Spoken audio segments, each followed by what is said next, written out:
In Maryland, we've been doing everything in our power to acquire more tests from the federal government. Unfortunately, we have also had to compete with every state in America in our attempts to procure tests from every domestic producer in the U.S. and from sources around the globe. As I said last week, adequate testing is one of the 4 critical building blocks of our Maryland Strong roadmap to recovery. Over the past 30 days, Maryland has successfully expanded our testing capability by over 5,000%, and we have now completed over 71,000 tests to date. Last week, we secured 40,000 additional tests, and we invested $2.5 million to help the University of Maryland Baltimore lab use cutting-edge robotics to build up their capacity in order to handle up to 20,000 tests per day. All of that progress to date has been important, but this weekend we took an exponential, game-changing step forward on our large-scale testing initiative. We've been quietly working for a number of weeks on a confidential project called Operation Enduring Friendship. And on Saturday, the First Lady and I stood on the tarmac at BWI Airport to welcome the first ever Korean Air passenger plane, a Boeing 777, which had no passengers, but which was carrying a very important payload of lab-gun COVID-19 PCR test kits from a South Korean company called Lab Genomics, which will now give Maryland the capability of performing 500,000 coronavirus tests. The 500,000 test capacity, which we have just acquired, is equal to the total amount of testing which has been completed by 4 of the top 5 states in America combined. Operation Enduring Friendship was launched on Saturday, March 28th, when I asked my wife, Yumi, to join me on a call with Korea's ambassador to the United States, Lee Soo-hyuk. We spoke of the special relationship between Maryland and the Republic of Korea, and we made a personal plea in Korean asking for their assistance.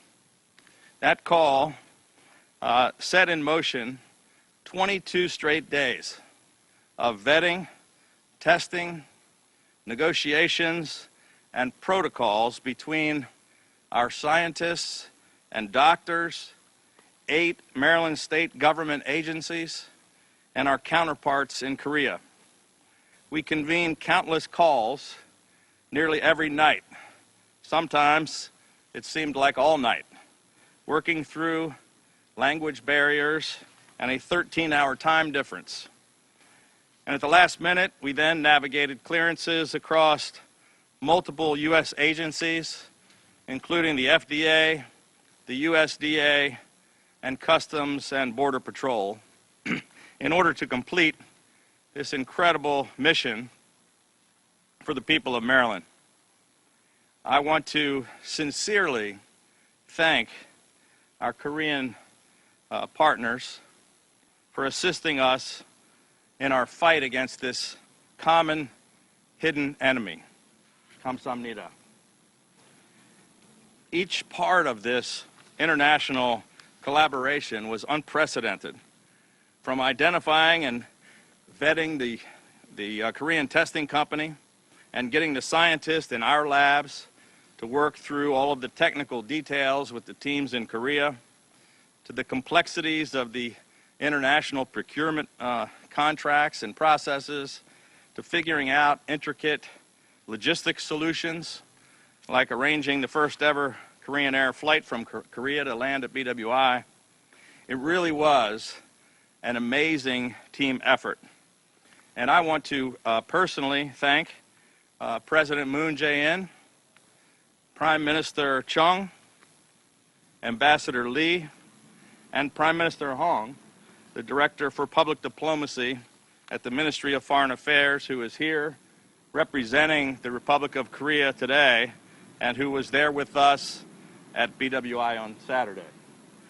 I also want to thank Lab Genomics, who developed and produced the tests, Samsung SDS for the logistical support, Korea Air for this very special charter flight, the Korea Trade Investment Promotion Agency, John S. Connor Global Logistics, and our entire Operation Enduring Friendship team here in Maryland, especially Roy McGrath, Director of the MES, who spearheaded our efforts, along with Secretary Ellington Churchill and the Department of General Services, Deputy Secretary Fran Phillips and the Maryland Department of Health, Secretary Greg Slater and the Maryland Department of Transportation, Ricky Smith and the Maryland Aviation Administration, Major General Tim Gowan of the Maryland National Guard, Colonel Jerry Jones and the Maryland State Police,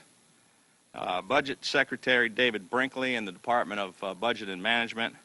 And I want to give a special thanks to Sue Koo from the Governor's Office of Community Initiatives, who stayed awake many nights assisting us with communications and who served as our lead translator throughout this entire process.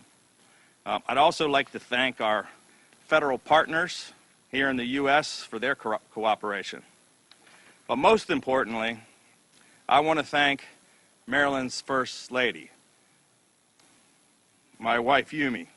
She truly is a champion of this Operation Enduring Freedom. You may know her as the first Asian First Lady of Maryland, but she's also the very first Korean American First Lady of any state in the history of the United States. And it's why we have, and we're so proud to have, such a special bond with South Korea. In February, the First Lady and I worked with Ambassador Lee to arrange for a reception at the ambassador's residence in Washington during the NGA annual winter meeting. It was the first time that America's governors had all gathered together at the Korean ambassador's residence. And it was a special surprise for us when President Moon appeared on a video screen to recognize our special partnership. And he said he was so proud of my wife, and he said that that they considered me as a Hanguk Sai, which means a son-in-law to the Korean people. And I considered it quite an honor for him to say that night, but I had no idea just how much that would truly come to mean these 2 very long months later. Later this week, we will be introducing our Maryland Strong Roadmap to Recovery. This recovery plan has 4 building blocks, including a robust contact tracing operation, increasing our supply of PPE, and increasing our hospital surge capacity. And our team has been making significant progress on each and every one of these criteria. But the most critical part of both our recovery plan for Maryland and the reopening guidelines that the President introduced on Thursday is the capability to do widespread testing.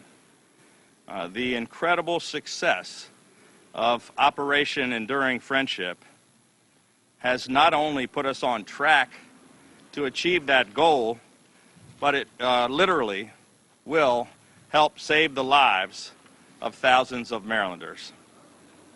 This year marks the 70th anniversary of the Korean War. And my wife often says that she would not be here if it were not for the dedication and the sacrifice of the brave Americans who fought for the freedom of South Korea. And she and President Moon have both talked about the incredible debt of gratitude that South Korea feels toward the American people. Let me just say that after Operation Enduring Friendship, the state of Maryland owes an incredible debt of gratitude to the people of South Korea. Kamsahamnida. As Maryland begins its reopening and recovery, Marylanders should feel confident knowing that we have done everything in our power, gone to every length, and used every tool and every resource at our disposal to defeat this deadly virus. May God bless the great state of Maryland, the Republic of Korea, and the United States of America.